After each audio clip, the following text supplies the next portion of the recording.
I have trouble remembering when things happened, what year or what age I was.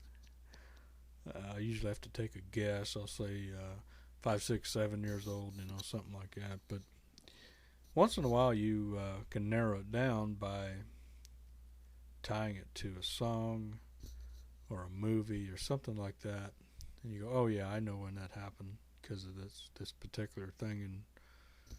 And uh, so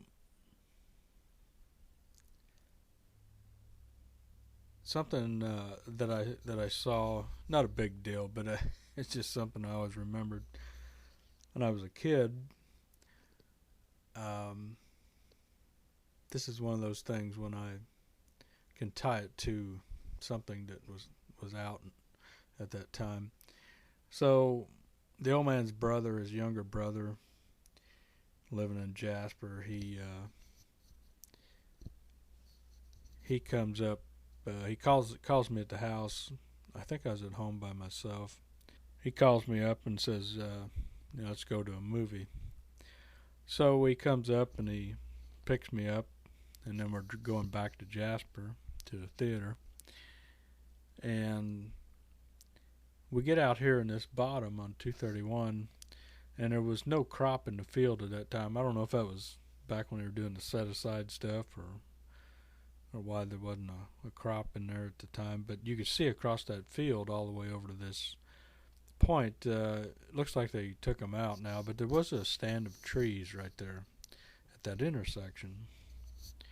And we're going down the road, and I look over, and it was kind of towards the evening. It's getting not dark, but the light was going down a little bit, I guess. So I look across that field, and I see I don't know, two or three cop cars, or maybe it's just one, and it's sitting there in the road, and it looks like it had a wreck. The lights are going, and I said, there's a cop car over. It looks like it hit a tree. And we were a little bit past it, and he didn't make much effort to look, and he looked at me and he says, "Oh, you're just making that up." I said, "No, there's a cop car. It looks like it had a crash and hit that tree there." So he didn't believe me. So we go on to the movie. Well, the next day, I was around the old man and his drinking buddies, and they were all talking about this guy. I know his name. I'm not going to say it, just in case he wouldn't want me to.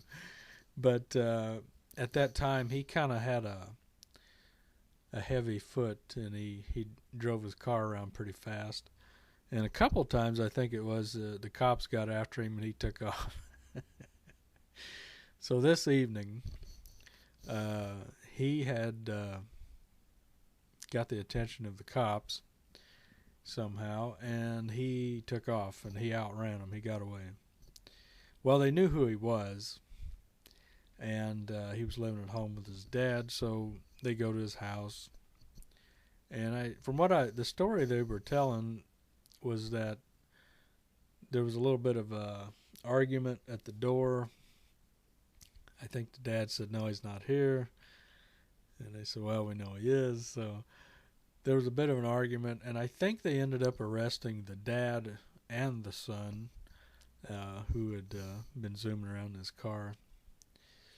So, anyways, I always just remember that story, and because we went to that movie, I know what year it happened. I can for sure nail it down to what year it was.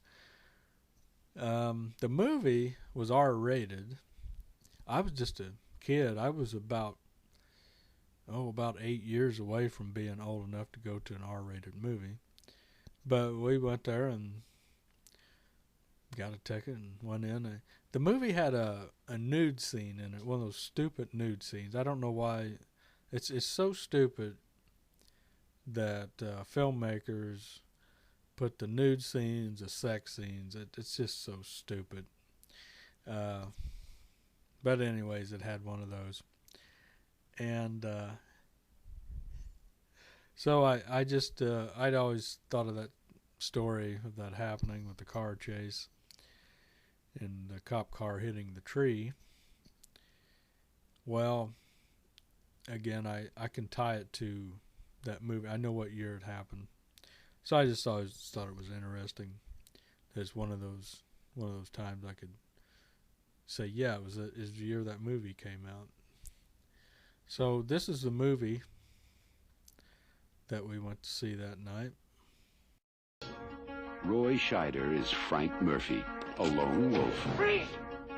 Bozo, how many burglars come in the front door with a key? Who's about to become a guinea pig. I thought it was illegal to arm police helicopters. Well, that would depend on the circumstances, wouldn't it? Columbia Pictures presents Blue Thunder, a flying arsenal that hears through walls, sees in the dark, and thinks your thoughts. Wherever you look, the guns follow. It was designed for war-torn countries. One civilian dead for every 10 terrorists. That's an acceptable ratio. Unless you're one of the civilians. It was assigned to American cities. You talking about crowd control from the air? That's what this special detail is all about. They told Murphy to test it. They didn't tell him what it was for. Dozen of these coppers and you could run the whole damn country. Who was behind it? Where are we? Federal building. Really? Hey, you want to find out what's going on in there? We certainly do. Hey, you gotta do me a favor. I want you to pick up a package for me. Why they chose him. He's totally unsuitable for our purpose. Don't stop for anything or anybody. Or why they changed their minds.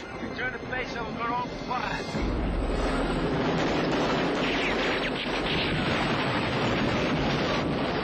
I never saw this guy before in my life. Come on, let's go. Well, not so fast. That's government property. Give me that.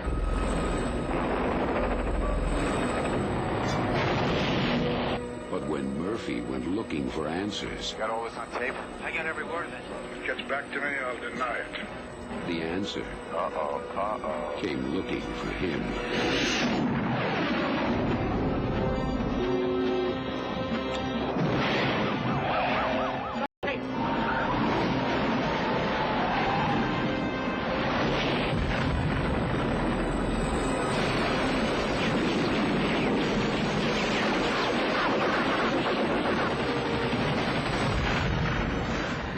Ultimate weapon and the perfect plan.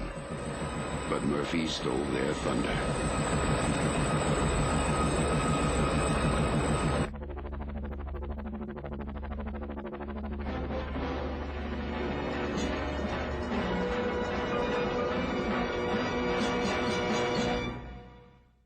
On the subject of outrunning the cops,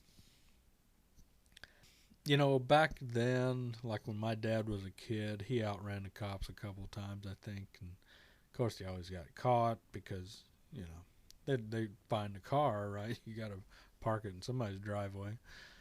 So you don't really get away most of the time. Now, the thing about running away from the cops, it's not a good idea. The main reason it's a bad idea is if somebody gets hurt or killed, you know, you're putting people at risk. I love the Dukes of Hazzard. I love that whole deal. But in the real world, especially in our time now, if the cops want to pull you over, then you got to pull over and see what the prick wants, because it's just too dangerous to try to outrun the cops. If you screw up and get somebody killed or hurt, or if the cop screws up and he has a wreck and gets somebody hurt or killed, what they'll do is they pin it on you.